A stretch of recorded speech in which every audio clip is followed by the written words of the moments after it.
Hello, welcome to the Nerd Age Podcast. This is a show where we talk about everything nerdy. My name is Jonah, and I'm here with Corey. Yo. And Josh. What's up? It's been a while since we've Been a while. Exactly. We're gonna talk about. We got to talk about the X-Men 97. The X-Men? The X-Men 97. Yeah. We're getting to the finale. It's a 3-parter. We got the first part, so we're gonna start with that, and then we're gonna talk about the series finale of the Bad Batch. So stick around if you're interested in the Bad Batch. But we're gonna start with X-Men 97. We talked about this last week a little bit. I think we were like, "Oh, is Spider-Man gonna show up?" And Spider-Man showed up. Kinda. Yeah. He was there. He was hanging out. Yeah, Kinda. My Spidey senses are going crazy right On now. Earth. He was there. Among other cameos. Silver Samurai. Silver Samurai. What was the right Dr. guy? Doom. Dr. Doom was in it. Omega Man. Omega Man. Omega Red, I think. Yeah, it is. Omega Red. It was pretty crazy. I like how they're just Throwing him in there. throwing stuff in Yeah. there. But yeah, what do you guys think of the episode? I really enjoyed it. I just think with every episode that drops, I'm like, this can't get better than the last episode, and it just feels like it's just consistently good episodes that it just keeps building and building, and I really love what they're doing. But what do you guys think? Yeah, I thought it was cool. Just seeing all the Sentinels basically. I'm like, when did this guy have time to turn these people into Sentinels? You know what I mean? He's been doing it for years. Just randomly, taking them away.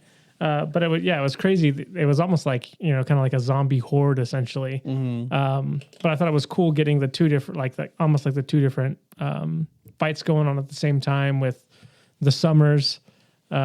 His Corvette was pretty sweet. He's like, you got a Porsche, and he's like, just smiles. I was like, that's pretty sweet. That was sick. And it had like red tint. Yeah. Like kind of like his visor. I was like, that looks sick. That was pretty sweet. But then, just the stuff at the house, at the mansion was cool. The fighting there was pretty sweet. Yeah, Nightcrawler and Wolverine. That Yeah. was At the hospital? After they teleported over there. Yeah. That fight was sick. I thought that's probably the coolest shot I thought of the episode and maybe of the season is where Nightcrawler's teleporting the dude and you get to see it from Wolverine's perspective, basically. Then he gets pulled. And he gets pulled through. Mm-hmm. Just looked really cool. That was different. Yeah. So, I thought it was really good. I think they do a good job of making it feel dangerous, I feel like. I feel like the first episode was like, oh, we just took care of this Sentinel, no big deal. But I feel like it does feel like there's stakes and it doesn't feel like they're just cleaning up. You know what I mean? Yeah. I think they do a good job of making it feel like, oh, this is actually kind of dangerous for them. But yeah, I think it was a great episode. Really cool action and cool to see kind of Bastion's backstory. Bastion, right? Yeah. With him kind of being basically like a robot baby, essentially. Yeah. I have to bring this up because I do. But in the Storm, when Storm gets her powers back, people were talking about, oh, it's like Man of Steel, the flight scene. There's a lot of parallels. Well, this one, it's like Man of Steel when Clark Kent's in the classroom, and the showrunner, they asked him on X. And he was like, "Yep, they're all." He's like, "I'm a huge Man of Steel fan." He's like, and I know some people are gonna get upset, but he's like, "I'm a huge Zack Snyder fan, and these are all odes to him." So I was like, "Yeah, there you go." Because he makes beautiful shots. Yeah, Like, and that was like, and he's like, "Wait till people find out that Bastion's mom name is Martha." Yeah, that's pretty funny. And he was like, "Just kidding, just kidding." That's pretty good. But yeah, That's awesome. those are really cool things. I like those type of Snyder fans who can kind of identify it and make fun of it at the same time. It's fun. But what you were saying with the Sentinels, I really like too the shots of Wolverines cutting their heads off and stuff, and they're just kind of putting it back on and all that kind of stuff that just makes you seem like there's no way to stop these things. It makes, like you said, it makes it feel like the stakes are higher, and I also like the whole idea where Cable's talking about the future, and they're like, "Oh, it's another dystopian future," and he's like, "No, it's actually really good." But the X-Men are basically enslaved. Right? The mutants are the ones that are building this amazing society, but they're, in slavery, basically. Yep. So I thought that was really cool kind of just concept, because you would think when we saw in the past, it's always like, oh, the world sucks and everything's like Mad Max kind of thing. Yeah. But this was like, no, actually, the world's pretty awesome, but the mutants are the ones that are enslaved. Right. Yeah. Yeah. On that fight scene with Wolverine, I don't know if it was just because I was watching on my computer and not on my big screen. So I don't know if the sound was messed up on my computer or something, but I was expecting more sound design on that. Yeah. It just felt kind of flat. Like you heard like the like blades going through with Wolverine, and also like the poofing of his teleportation, but there wasn't much else there. So as far as like animation wise, it was really cool, very dynamic, beautiful scene. I loved the fighting style of what's his name? Nightcrawler. So cool with his tail and stuff holding. That was awesome. But yeah, I don't know. I just thought there'd be a little bit better sound on that one. But other than that, that's really my only critique. Yeah. Everything else is really good. You know, the end of the sequence with the Summers, fight or whatever. It felt a little cheesy, but it was still fun and cool. It was like cheesy in the 90s way, kind of. So I was totally fine with that. Like how they finished at the end. Yeah. Busting With the through and they're like pose and, posing. The car. I was like, flies that was off. sick. I was like, that's just classic 90s, So I don't know. I was into it. I really loved it. I will say the Magneto part was very cool. Kind of him going to the polars, the polar, like the poles of the earth and being amplified in that way. That was pretty sick. But if you think about it, how many people out of 10 people were turned into these? Like it seemed like they were everywhere in the earth. Yeah. Well, and even like the kids are watching TV and the two parents. The two parents. Oh my God. I'm just like, okay, so does that mean they all died? And so that's why they're at war at the end. That's what Wolverine says. Well, we're at war. We declared war because he killed them all. But like, it wasn't his fault. But like, yeah. And then the reveal at the end with Magneto. I mean, Professor Xavier.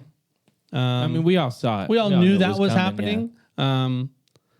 But it is going to be interesting to see his rationale on leaving and coming back. I'm interested in that part because some might debate the fact that maybe some of this is his fault not being around. But yeah, most likely. I don't know. I mean, he left Magneto in charge. Look what happened. Anyway, but he was kind of forced to, right? That was kind of like he was dying, so he had to go and but he could have came back quicker. He had enough time to but he had have a whole political. He had a sweet lady up in the stars, Fair enough.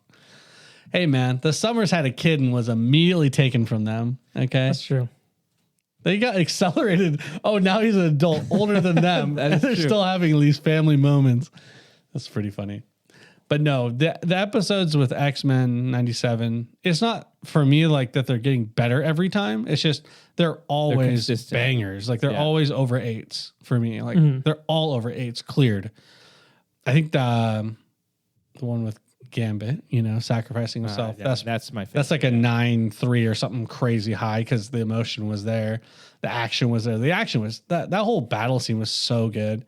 But they're just keeping the bar so high. Just super impressive. Yeah, I agree. Yeah, I definitely feel like an idiot every time I watch the episodes because an X-Men will show up and I'm like, what, Juggernaut's there? And I'm like, oh, it's Morph. Dude, every single one the same moment. Like the one before that, I was like, oh, Quicksilver? Morph. Yeah. And it happens every time. Yeah, like, whoa, Juggernaut. And it's interesting that so you stupid. just mentioning that like made me realize that's the case because I was like, you just thought it was Juggernaut was chilling, just hanging out with the them. bad dude is like hey, good now. Maybe back in the day, like I forgot the episode where he becomes good and he's been chilling in the basement of the. He's been studying economics. Yeah, I literally say it out loud every time I say the name, and I'm like, whoa. Like, okay. Yeah, I'm dumb. Okay. So I wanted to ask you guys this because obviously we're really enjoying the show. And this is kind of a bit of news if we want to, but Marvel, it's no secret, they're trying to figure out their live action X-Men stuff. But there was a report that came out, a rumor, is that Marvel wants to focus on the female characters for the X-Men. Like Jean Grey and Rogue. That's all they said. They said they don't want to do the traditional X-Men, but they want to focus on the female X-Men. Now, to me, I'm like, this show is kind of proving that you can have storylines with certain characters, but I'm like, we've never gotten a Gambit, right? We haven't really gotten, in my opinion, a good Cyclops. Yeah. We've gotten a live good action Wolverine. you're talking about? Okay. We've gotten a good Wolverine. Like, so I'm like, right. The fact that this show is so good and you kind of want to go into it with the live action and be like, hey, maybe we focus on, I don't know if they're going to do Jubilee or Storm or, you know what I'm saying? Yeah. To me, I'm like, why not just focus on giving us the characters that you're now going to put into the Marvel universe is going to be different than the Fox one.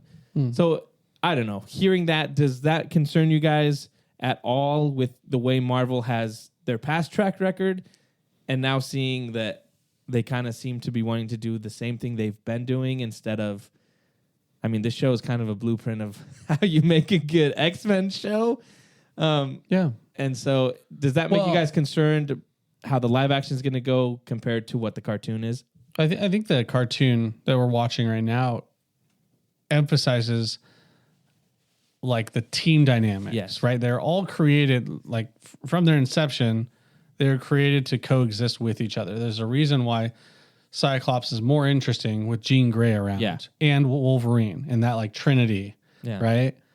Like that's a magic Trinity right there. And Jean Grey wouldn't be close to as interesting as she is if it wasn't for the other two. Yeah. So it's not like, I think Wolverine is really interesting and what they did with Logan is really impressive and awesome, but it's not about, purely one character at a time. Yeah. So anyway, my point is, depends on how focused on the female characters it is. If that just means they're taking a bigger role, more screen time than Cyclops, okay, that could still work. Yeah. But if that means no, they're not even there, okay, yeah, that's a stupid mistake. But it just depends on to what degree, I guess. What do you think, Josh? I don't know. It's kind of like a weird, because like the X-Men, it's like an ensemble piece. You know what I mean? Like you can still focus on certain characters and bring them into the world. Mm-hmm. Like that's what the original X-Men cartoon does, right? Jubilee's your intro character to the X-Men. Like she's your POV character. The Fox X-Men movies do it with Rogue. Yeah. Like she's your POV introduction to the X-Men. And that's focusing on a female character, but like also dealing with the other ensemble cast, basically. So yeah, I guess it's obviously just a rumor or whatever. So who knows what that looks like? Yeah. I don't think that means it's going to be like it's an all-female cast of X-Men. No, you know what I mean? Right. I think they can do it in I think if they focus on let's say they focus on Storm, I think that would be cool because Storm's a really cool character. I think Rogue's character is really cool too. And Rogue's a cool character. And you can do something like that. And maybe make them kind of more of like the main character in some ways, but I feel like the whole point is that it needs to be serving the purpose of the whole X-Men, not just like, here's a female character that's... Well, that's the thing. And I think like what Corey said is right. Like you need to have these characters interacting, but I feel like what the tendency has kind of been is like those dynamics kind of take a backseat to just be like, oh, let me focus on this one character. And to me, it kind of happened a little with what was that show that was awful? Secret Invasion, where they go with the Emilia Clarke character and they just kind of, they had her character in there, but it wasn't really explained, even though they were showing some of her past. But eventually it just became like, well, she gets all these powers now, and she's there, she's the character, right? Nothing was earned, and there wasn't really any connective tissue to like, why do I care about this person? So that's my only concern. I feel like I would rather you focus on when she was playing she was playing a double agent basically character. But there really wasn't like any, so it's kind of weird, like connection to her, like emotionally. That's my only concern is like the whole point of the X-Men, like there's so many moments where you can have connective tissue that's emotional, but if your focus is just on, oh, well, let's just focus on these female characters because that's what we're going to do. I'm like, well, why not just, like you said, let's focus on the X-Men and have these characters interact with each other and you build that dynamic of the team. Yeah. To me is just, it's interesting. And I hope it's done well. Like you said, there's ways to do it well. Yeah. And there's ways to do it not well. And I feel like Marvel in recent memory has done it not well. Yeah. Especially when it comes to female characters. Yeah. The only thing I would say to kind of like, I mean, you're 100% right. But I would say that in X-Men and most cartoon shows, they'll do like a one-off episode that's like very specialized into Rogue's backstory, or like she has like a sub-quest basically. Or Jubilee gets sucked into a video game, right? So I mean, it's not like we're no stranger to that more specialized storytelling for X-Men. But yeah, I don't know. So is it supposed to be a movie? Or they're saying that they're the live action. It's gonna be a live action movie. How they introduce the characters of X-Men, they want to focus on the female characters, but it's as a movie, as in the MCU. Yes. Okay. Moving forward, so yeah. Sorry, my vote is to just make this into a full blown 2.5 hour movie. Yeah, that's what I want. But we're not, I don't know if we're gonna get that. I wonder if they're seeing good numbers because we're loving it. I'm just not sure if like new eyes are seeing. That's probably the issue because it's rated very highly. Like all the episodes are rated really high, should be. And people are talking about it. But that's the question: are people watching? Your mom's watching it. That's for sure. She is. So there you go. But are the younger kids? Yeah, maybe not. Yeah, maybe not. Is there anything else in the episode before we move on to the Bad Batch that you guys wanted to address? Obviously, we got 2 more episodes left, part 2 and part 3. But is there anything you guys wanted to talk about before we move on? No, I just enjoyed. I can't remember what the line was though, but it was like, "Here's 6 reasons" or something like that, and he like has his blades like Wolverine. He's like 9 or 9. Yeah, and he had the other 3 blades. That was cool. That was classic 90s Wolverine. That was great. I love that. But yeah. Speaking of, you mentioned Dr. Doom showing up. Here's another bit of news that we'll just throw in here. Today, I just saw this, actually. I was looking for it to get the exact wording. But rumors of Dr. Doom being cast. We talked about this, and we talked about Henry Cavill in talks. Well, our wish list. So apparently there's 3 names that are different names that we talked about. Mads Mikkelsen. Okay. Classic bad guy. Okay. Cillian Murphy. And this one, which for me, I'm like, heck yeah. Ben Affleck as Dr. Doom. What are you guys' thoughts? If you want a boring Dr. Doom, I think Ben Affleck would be great. I think he'd be fine. I don't know. Yeah, he's not the most. But we talked about Henry Cavill, so we'll throw Henry Cavill in there because that was an initial rumor. So out of those 4, do you still take Henry Cavill or do you swap him with one of the other names that was just dropped? I think Mads Mikkelsen doesn't make sense because we've already seen him. You know what I mean? Yeah. He's already been in the MCU as a villain. I don't know. Somebody. One of the Mickelsons. I could be wrong on that. Yeah, wasn't he part of... who was he? He was in Doctor Strange. Oh. He was the bad guy in the first Doctor Strange. Yeah. Cillian Murphy is the obvious... Henry Cavill, great, awesome. I'd love to see him, but Cillian Murphy, 100%, dude. Yeah, he's gonna act his little blue eyes off. Hey, I'd go with Ben Affleck as Dr. Doom, and then Henry Cavill as Magneto. There we go. Get Superman and Batman in the MCU. Well, that wasn't the choice, though. No, I'm just saying. you can't just make something new. And chocolate cake for dinner tonight. It's like, okay, yes, and yeah.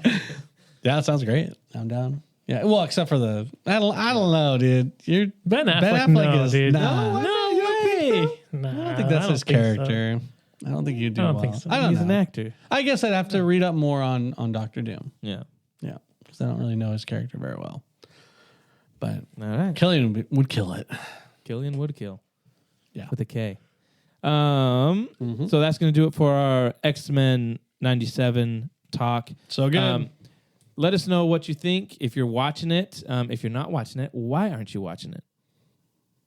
That'd be a good way to start. We're going to move on. Ask yourself the real question. Yeah, exactly. Some deep soul searching of why you're not watching X-Men 97. It's a great show. But we're going to move on to The Bad Batch. We got the series finale. And we're just going to talk about it. Spoilers ahead. If you haven't watched it, what are you doing? Go watch it. Come back and listen to us talk about it. Mm-hmm. I was wrong. I mean, no one. You said everyone was going to die. I thought all the Bad Batch were going to die. Omega's dead. I thought they were kind of setting it up a little bit. Sure. Midway through the episode, Nala says the whole thing to her, like, if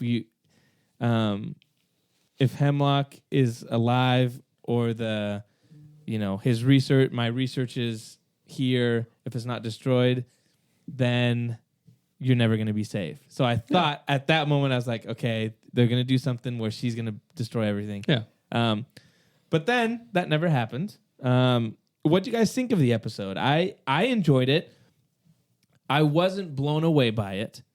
And I did feel like there was an element of loss that was missing. I feel like at least one of the guys should have died. I thought they were setting up Wrecker because he was already almost died. Injured. Yeah. And I was like, maybe he does something so that the rest can escape. But I was left, even though I liked the ending and I was like, oh, a happy ending, I was left with like, could have there been something that would have impacted me more? And I feel like, so that's kind of my issue right now that I'm going back and forth on. Because I do like the ending, but part of me thinks, could I have been invested if there was an emotional gut punch that hurt a little more? Listen, at this point, I think you're just a glutton for punishment. You know what I mean? Yeah, let the Bad Batch be happy. Haven't these guys suffered enough? You know what I'm saying? They lost their brother Tech. They lost all their other brothers that got destroyed. You know what I mean? Yeah. For me, I was glad. I was like, they get to live a happy life. You know what I mean? That's what I was happy about. Yeah, that's good. That's great. But I'm just saying, there might have been a more lasting resonance to something if there would have been a sacrifice. Yeah, there was a sacrifice. Well, his name was Tech. Have you forgotten about Tech? No, but I'm saying. Sounds like you have. I'm saying there. It just felt like there could have been something. I love the fact that she had his goggles on the dashboard. Love that. Yeah, great touch. Yeah, I'll agree with Jonah.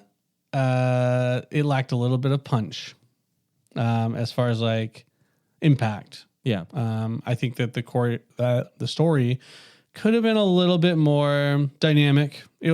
What we saw in that episode was standard Bad Batch episode. Like problem, struggle, resolution, done. And that's what happened. Like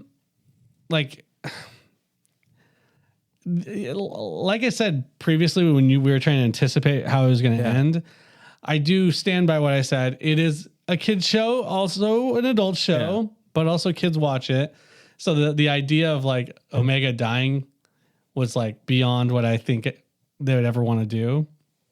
But I wish that there was some kind of form of, Nala Se sacrificed herself. Yeah. Because she went and did that. So technically there was some sacrifice, not as personal. Yeah. Lacked that punch. It was cool though. Like I was like, dude, she's awesome. Like I gained a lot of respect for those people. What are they called? What's the race? What do you mean those people? That's what I'm trying to figure out. The Kaminoans. Because in the prequels, they just felt so bland and plain, and that's just how they talked, but you never had any personal connection with them. And this is the first time, I guess Clone Wars a little bit, but yeah. So it was just kind of cool to kind of see her kind of sacrifice and learn a little bit more about them. But just a little bit of lack of punch. But overall, I thought the ending was great. Just thinking about her being like, I want to, it's my fight, I have to join. Yeah. And I'm like, you know what, Jonah? She might have sacrificed herself for the greater good. We don't know. She might just have been one of the random persons who died in the battle for the Death Star. Yeah, see? You know what I mean? Like, we don't know. She's going to be a really good pilot. But a lot of people got owned. I think they're doing it on. I think they don't do that unless they have plans for sure. her. Oh yeah, for sure. And this is my thoughts. I want you two guys to chip in. And I'll tell you you're wrong. I will tell you you're wrong. We talked about this a couple episodes back. We talked about Patty Jenkins' Rogue Squadron movie being back in development a little bit. Yeah. So what if they make Omega one of the characters of the movie?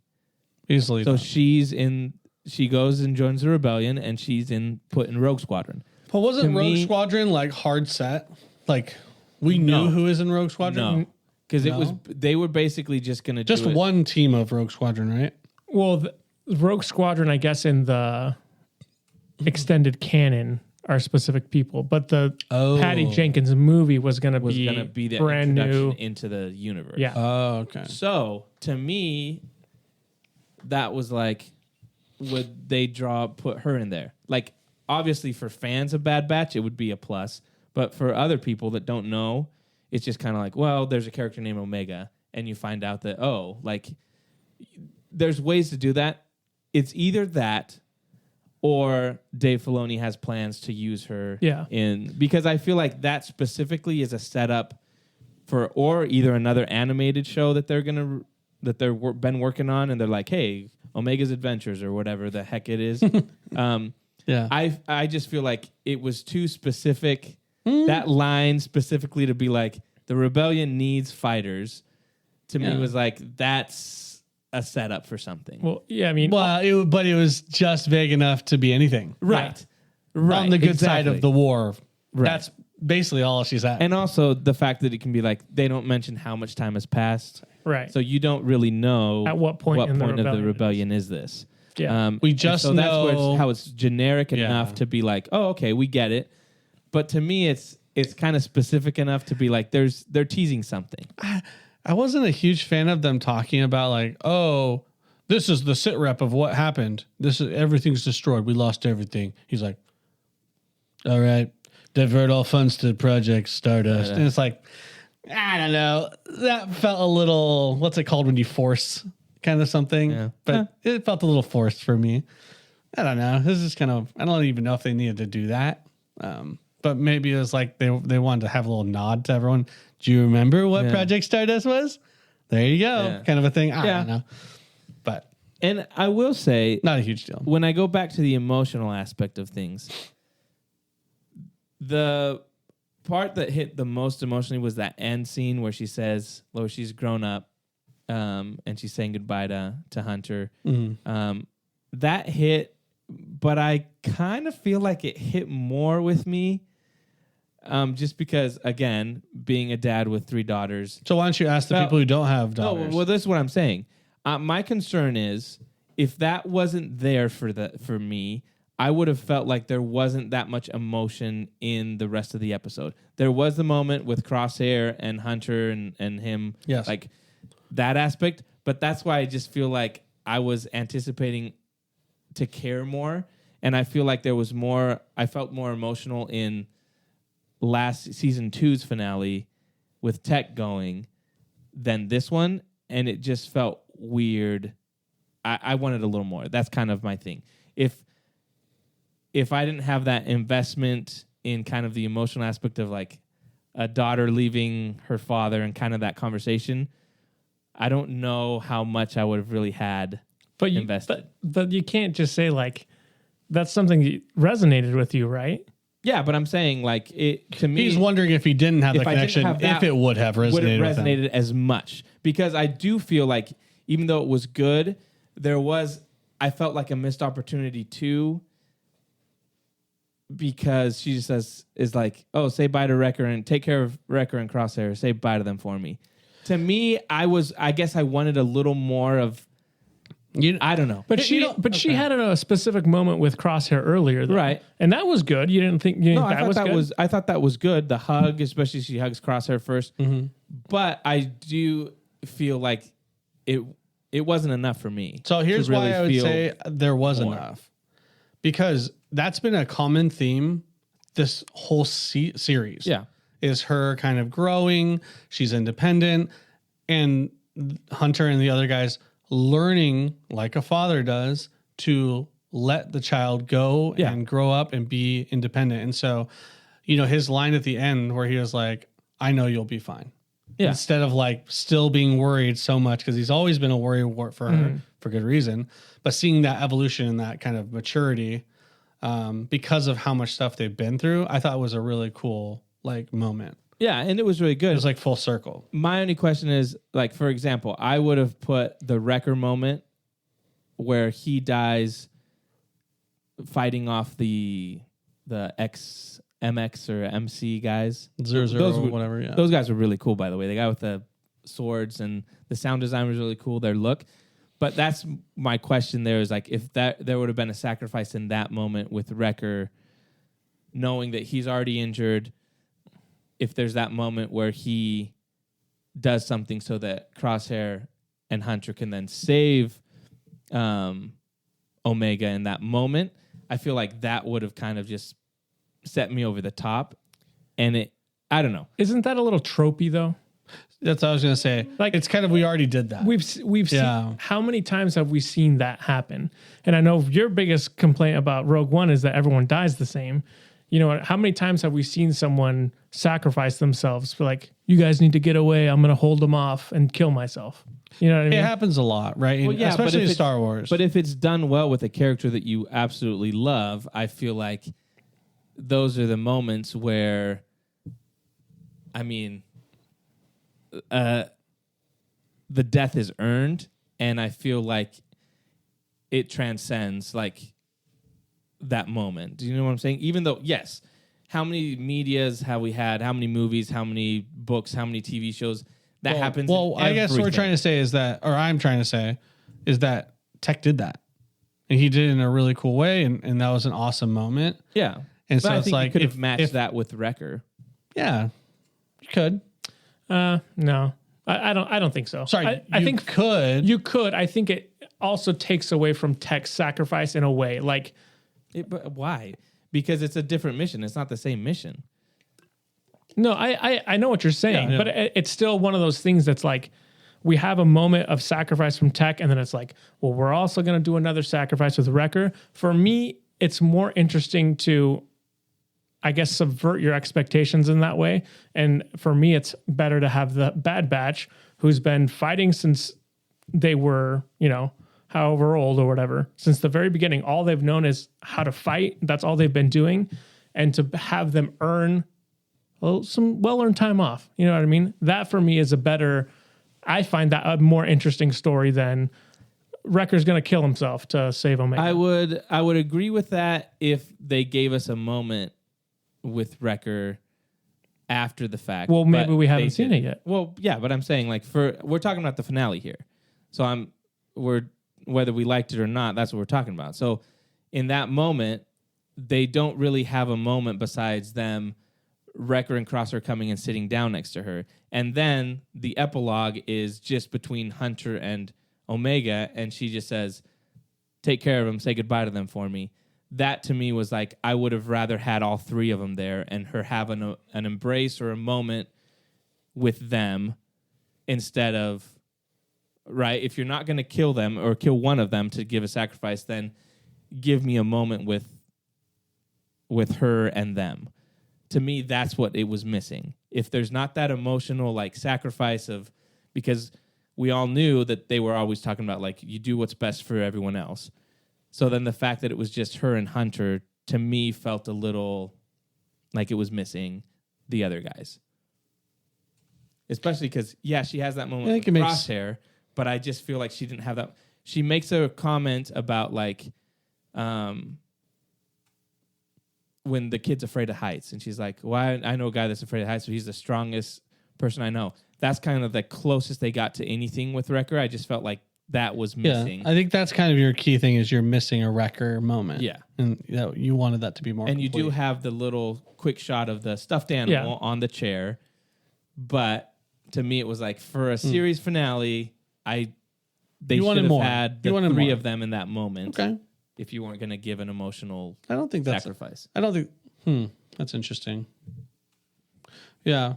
I mean, I think they had a really cool moment because, you know, if it wasn't for Wrecker, they would have been messed up. Yeah. You know, the fact that she chose to get Wrecker out between all the other guys means a lot. And she also, you know, knows he's super strong.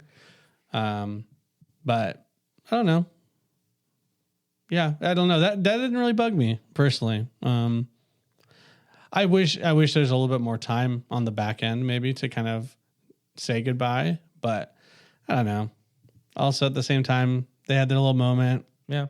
And it makes sense that it's only Hunter because Omega's really smart. She's going to sneak out. Wrecker's not smart. He's sleeping. Wrecker's probably blind at this point. He might be, honestly. He could be. Yeah. No. I get what you're saying. I think for me, it's more of like I think there can be too much of a good thing where it becomes like we're just gonna hit. It's the series finale, season finale, so we're just gonna hit you with back-to-back moments of like, you know what I mean. We need to wrap up all these things. I thought for the most part, I think Bad Batch has kind of done its own thing in that way. You know what I mean? Like everyone's expectations for the Bad Batch has always been like, even for this season, right? Asajj Ventress is showing up. Mm-hmm. She's going to do this and this and this. And it's like, well, no, she just showed up for an episode. Or the title of the episode is The Cavalry Arrives. So all these clones are going to show up and we're going to get all these. And it's like, well, no, that's just the Bad Batch doing their thing. So right. I think in that way, I was fine with it because it was like, this is how they wanted to resolve it. Could there have been a moment with Wrecker and Omega? Probably. The fact that there wasn't doesn't really make me think less of it because I can still see like, oh, they're still lived a happy, you know, we saw them, the happiest that they were was at, and I can't remember the name of that. Batu? Pambu. Yeah. Pambu.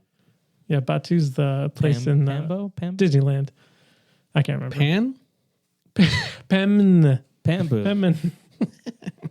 Pombo. But so for me, like seeing them, I think just the visual cues and then telling them like, oh, Wrecker and Crosshair are still there. I think that the implication is there for me and I can fill in the holes. I don't need it. I don't need that specific scene in that way. Yeah. I think Abu. I was close. Panbo. Yeah. This happens a lot in animes when, well, not often because some animes just never end. But when they do end, it kind of gets to this point where you've been invested in these characters for so long that you want to see how it played out. You want to see a time jump, like kind of what we saw there at the end. And you want to see how things turned out for each person. And if for some reason they chose 3 out of the 4 main characters, you know, to kind of delve into, you'd feel kind of bad about that. You'd be like, oh, there's something missing a little bit. Like, so the other guy must have died like a year later. I don't think the episode was like an A tier, like really like 9 plus. I think that there's some emotional beats that could have been better kind of knocked out of the park. So I agree with you on that. Like I would have loved a circumstance where like Wrecker, instead of dying, like had to sacrifice a limb or something, or, you know, something that's like has elongating kind of effect, like a longer effect, like, or he went blind because of something, or he did this or whatever. Like you don't have to give up your life for there to be sacrifices meaningful. It's just the moments and the kind of like the tempo of the storytelling that's going to dictate the emotional effect that it has on people. But like if the Zillow Beast would have fallen in love with the Wrecker, you know, and then he tames like it. Shrek, you know, they have Zillow Beast Wreckers. You know, that we've seen that before. Now that'd be scary. Yeah, my only thing is I'm stuck at it was good, right? And so my only thing is what would have made it for me, not saying for everyone else, but for me, one of those episodes that I'm like, oh my gosh, that was the greatest episode. If one guy loses his life, it's so good. No, but instantly so good. No, but I mean, I wouldn't lock yourself into just that. Like, I think there's other things that could have been done, right? But I'm just saying, like, for my taste of things, what I was expecting, again, to me, I was wanting there needed to be a little more sacrifice to it. Well, you were expecting all of them to die. Well, your call was nuts. Well, no, I just thought, I mean, that would be interesting. It'd be interesting if they all died End of story. It would. Like the horns, but it's all sad. I mean, they've done it before with stuff. So to me, it's just like in animation. Like, perfect example. The emotion of the end of the Clone Wars, where Rex and Ahsoka are bearing all the graves for the clones, and they're putting all the helmets there, the way the music plays, how she buries, leaves her lightsabers there. Vader shows up at the end. You get that loss of Anakin, who he was, holding Ahsoka's lightsaber. To me, that's like a dark, sad ending that, to me, makes me feel like, oh my gosh, I remember that exactly. That's how it is. This one didn't really have that moment. Yeah, but there is levels. Yes, that's what I'm saying. Ahsoka and Anakin that you've watched for 8 seasons versus the Bad Batch, who you've seen for 3. Yeah, but at the same time, that doesn't mean you can't have that level of emotion with them. No, and to you me, can't, it just feels like to me it just feels like there was an opportunity to maybe get something there, and they didn't do it. So to me, I'm just thinking like, what would have made me be like, wow, that was incredible. And now I'm at, oh, it was good. It was solid. It was good. I enjoyed it, but I'm left wanting more. I will say 100%. There's nothing that the Bad Batch could have done that would have matched the end of Clone Wars. Oh, maybe not the end of Clone Wars, but at least would have made me feel like that this was a great episode, not just a good episode. You know what it made me feel like? If Luke would have showed up. It was a great series. Yeah. It wasn't the best episode, but it really was cool because, like, how do you end a series? Yeah. It's one of the hardest things to do. That's why a lot of people don't. That's why a lot of shows get ended early. So that's why George R.R. Martin is still hasn't finished his book. Exactly. He doesn't know what to do. Poor guy. He's rich. But yeah, no. How do you end a series? It's really hard. And I thought the way that it did it, I was like, that's an acceptable ending. That's kind of how I felt about it. I was like, this feels good. You know, I'm surprised that she's even being able to move on and have somewhat of a life. Like, she's grown up to be an adult. That's crazy. And she's getting to make her own choices, and she's going to, pilot until, whether she lives or not. Yeah. Missed opportunity where she says, like, Hunter, my buddy Grogu wants to join the rebellion.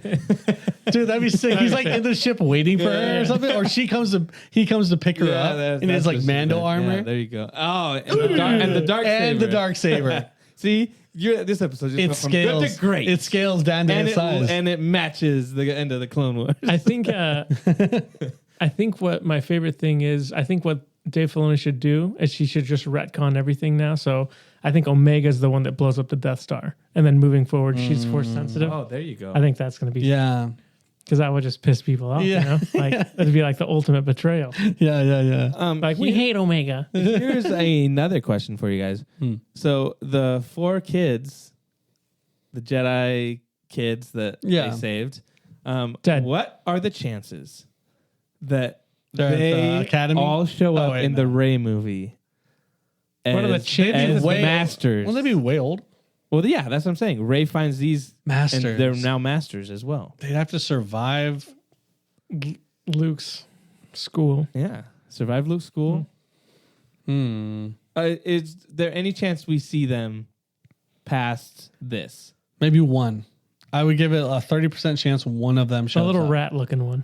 No. Yeah. That'd be crazy, actually. The one who's crying. Yeah, little baby one. No, I think the one that's scared of heights shows up somewhere. Yeah. But I don't what's the question? Yeah, what are the chances they show up? Yeah, what are the odds they show up? There's 4 senses. They show up in Rey's movie? No, I'm just saying anywhere in the future of Star Wars. They'll show up in... Like, do they have a plan for them? They're going to show up in Omega's spin-off series or whatever it is. There you go. Omega Moon. Mando season 5. You heard it here first. There you go. So what do you give the episode then? Not the series, just the episode. Do you give it like a 7? It's a 7-9. Yeah. I mean, that's still good. That's still really good. See, I feel it's like still really good. I'm saying, yeah. I'm nitpicking. Obviously, I'm going to nitpick on this, but I just everything we do on this podcast is nitpicking. It's at a good. It's a solid, good episode. I wanted it to be great. And let's not call it nitpicking. We are critiquing. Okay. Yeah. It sounds a lot better. A lot more Picking classy. nits. We are nit-critting. We're critiquing? We're critting?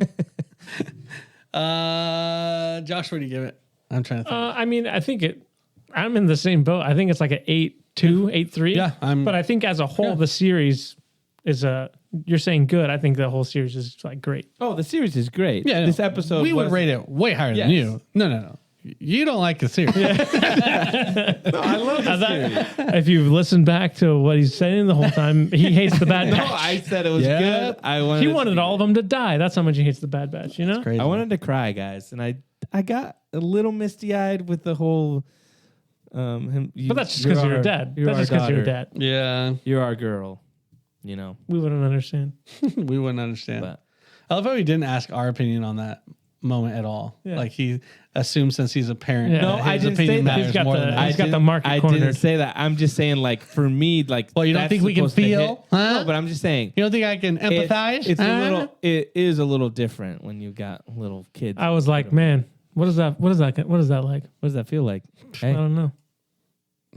Yeah, I want to say stuff. Anyway, I A2. Yeah, I put A2. I think it lacked a little bit of punch emotionally. The whole like monster thing breaking out, cool, but not actually that interesting. That kind of fell flat for me. and we've seen it before. It's kind of, that was if Multiple we're going times. to talk about tropes, that was like the trope. Unleashing a beast to create a diversion. Like, I mean, that was kind of the point where he was like, I know she did that because I would have done that. Yeah, and I did like that. I They're get like, that. do you think that was Omega or Echo? And they're like Omega. Yeah. So I did like that. But yes, I agree. Especially when we've seen it in Clone Wars multiple times, where there's Well, you big just see it in escapes. Star Wars in general. I think the last 3 episodes probably could have been combined into one, and it would have been like a better build up. You know, what Like I if mean? they did like if they condensed into like I mean, it would have been like an 45 hour and a minutes? half. Hour Not and a even half. that. Hour 20, right, for all of them together. Because this one was a Oh, little so you're longer. not This one cutting was out 50 any minutes. content from those 3 No, episodes? I'm just saying. Oh, you just want I'm to shove them together. Shove them together. Oh, okay. Make them one episode, the finale. And then you can be like, 2 hours. Yeah, and they're like, oh my gosh, it's amazing. Because It probably would have flowed better. it would Would have. Wrecker would have died in that 2 hours? No, then he it's wouldn't the have. same. Well, Then it's exactly But it would the have flowed. same. But I'm saying, like, we didn't talk about the last 2 episodes because we were like, well, we'll just talk about it Yeah. for the finale. Yeah, I because it agree. was all like build up and then like, yeah, it's all set up. oh, I found something big. And then I was like, Mm-hmm. okay, cliffhanger. I think if you just put them all together, I think a lot of the Bad Batch works as a binge better than Yeah. weekly. And when they put the episodes I together, agree. They, I like, enjoy them more They because I'm run like, together because they perfect, run together. seamlessly. They should have just made it a movie, you know, Live like a action. 5-hour movie. And call it the Omega movie. Yeah. Because it's really big. It's like 5 hours. That'd be good. Yeah. I mean, I enjoyed it. It was a good It was series. solid series. And then, I mean, I guess, what are the chances that we see the Bad Batch again? Because Oh, live action. live action, the Dave Filoni movie. Because he says, if you need us. Yeah, I think that all is set up. That has to be Omega, right? That's all set up for whether it's the new animated show that's going to follow Omega, or if he has got plans to put her in either Mando or anything else. That's when you're going to get you're going to get the Bad Batch in at least one of them. I can't wait for Tamura Morrison to play Omega in the new live action. Just put a wig on him. He's sick, dude. like a bantha. Oh, man. That'll be great.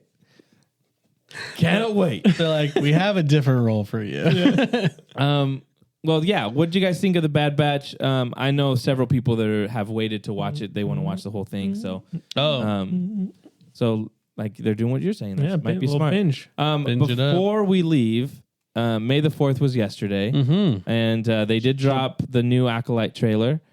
What do you guys think? We kind of get a reveal of the Sith Lord there with his mask. He looks like a Knight of Ren, kind of. Yeah. So what do you guys think? I think this trailer was better than the last trailer. It got me excited for it. I think the choreography of the fighting looks really cool.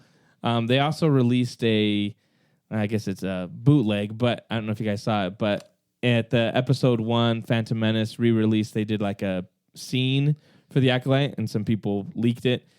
The fight scene's really awesome. It's the fight scene with Trinity, yeah, from The Matrix. It looks really cool. The way she uses the Force and all that kind of stuff looks probably some of the coolest Star Wars fight scenes I've seen. It's more like martial arts, Matrix-y style. I really liked it. But what do you guys think of this trailer? And are you more excited for the Acolyte now? I'm more excited because I thought we were going to get a detective show. Hey, but we haven't seen the detective parts yet. I'm just saying, focusing on the action. But no, that's kind of my point that I wanted to bring to you guys was I see an awesome show. Yeah. Doesn't look like a detective show. That's why I wasn't stoked about it. That's why I wasn't like, yo, detective work. Law and Order, Star Wars. Dude, lightsaber. Why do they even have lightsabers? Why do they call it Law and the Jedi Order? They should have. Big mistake. Big mistake. Wow. No, I mean, it looks sick. It just looks more like Crouching Tiger, Hidden Dragon with lightsabers. Crouching Jedi, Hidden Sith. Yeah. I don't know, Josh, what do you think? I'm more disappointed because it didn't look like a detective show, and that's what I was looking for. No, right? No, I'm still excited. I wonder how many people feel like that, though. I'm still excited. I think we'll still get a little detective but the action that we're getting or that they're showing looks cool and different and exciting. I thought whatever the guy at the end looks sweet. He looks very anime. Like he's got almost like it's like a smile, like a grin. It looks like teeth. Yeah. I thought that looked, I thought he looked really cool. And then it looks, I'm guessing we're going to Octo or whatever. It does look like it. It looks just like it. With that shadow figure over there or whatever. Right. Where Rey fell into the dark side pool. Right. So I think that would be a cool connection to make if they're not, you know what I mean? Like, I like connective tissue. They better milk that thing, you know. There's a scene. Yeah, yes. Where the Sith green guy, milk. And he's like, come here with me. And he's like milking that. I can't pulling on that alien teat with that green milk. Oh, wow. Okay. But yeah, I think it looks cool. I'm excited for it. Producers didn't like that one. It's in The Last Jedi. Yeah, it's an alien teat. Yeah, they don't say the word teat, though. Well, there's milk, though. Yeah. Well, yeah. Where do you think milk comes from? Yeah. I mean, you got to squeeze that teat to get that milk out. True. He's not wrong. I'm not saying anything groundbreaking here, guys. Yep. It was an alien cow. That's all it was. Exactly. Yeah, I think it looks awesome. It's coming out next month. Which is cool.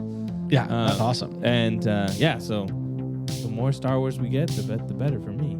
Yeah, it's early next month, right? June 4th. The 4th? Yeah, because it was like exactly a month from yesterday. Pretty sweet. Nice. Yeah. Well, we're excited for it. Yeah, I haven't watched Tales of the Jedi yet, but we'll probably talk about that next week. Tales of the Empire? Tales of the Empire, that's what I meant. We'll probably talk about that next week. Thanks so much for hanging out with us. You can find us on TikTok, however long that lasts, X, YouTube, Facebook, Instagram. We appreciate you guys listening, and we'll be back next time with more Nerd Age. See ya. See ya.